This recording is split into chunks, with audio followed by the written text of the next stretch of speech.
Alors, un grand classique du troisième cycle. Alors, on va aborder le sujet électricité via le sujet qui se nomme, nous autres, circuits et chemins. Encore une fois, on a tout le nécessaire pour aider l'enseignant à mettre en place chacune des activités.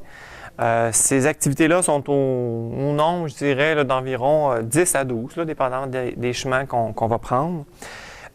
Constamment avec du matériel. On commence le matériel avec des choses un peu plus simples. Un des premiers défis qu'on pose à l'enfant, c'est de faire allumer une ampoule avec quelques fils très simples et une pile. Ça peut avoir l'air simple, mais c'est pas si simple que ça. Par contre, rapidement, au sein des équipes, il y en a une qui fait la trouvaille, puis tout d'un coup, il y a un effet multiplicateur. Puis à la fin, tout le monde arrive à faire fonctionner.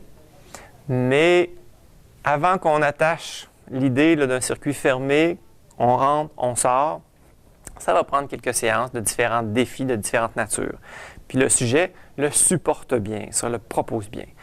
On verra donc 3-4 concepts clés. Pour qu'un circuit fonctionne, en fait, ça nous prend un producteur d'énergie, une pile, une source de courant. Ça nous prend un transporteur d'énergie, un fil, conducteur.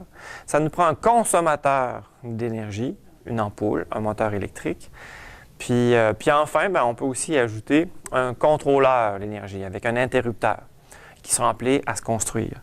On va aborder phénomènes de conducteurs isolants, circuits simples, circuits en série. On va découvrir que dans certaines conditions, les ampoules n'allument pas avec la même intensité. Mais un peu moins, un peu plus, c'est pas très précis. On va les inviter à se bâtir un outil maison, une espèce de photomètre, qui va permettre de quantifier l'éclairage de leur lampe.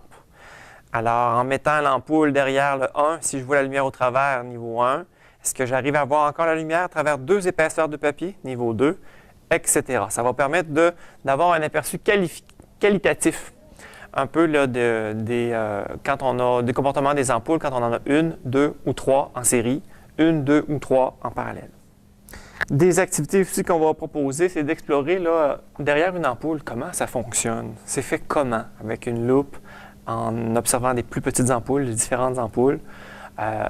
Ça va être des lieux de réinvestissement encore pour mettre en place l'idée d'un circuit qui est fermé. Au fur et à mesure du sujet, on présentera des nouveaux outils. Alors, des moteurs électriques. On va leur donner des outils pour leur faciliter la vie. Un porte-pile. Ils auront à se construire un interrupteur, mais à un moment donné, une fois qu'on a compris, on va être efficace, on leur donnera un interrupteur. On va les inviter à utiliser des fils aussi qui vont être plus efficaces pour faire leur circuit et les construire. Alors, un sujet qui les passionne avec plein de projets qui sont proposés d'abord aux enseignants à offrir à leurs élèves.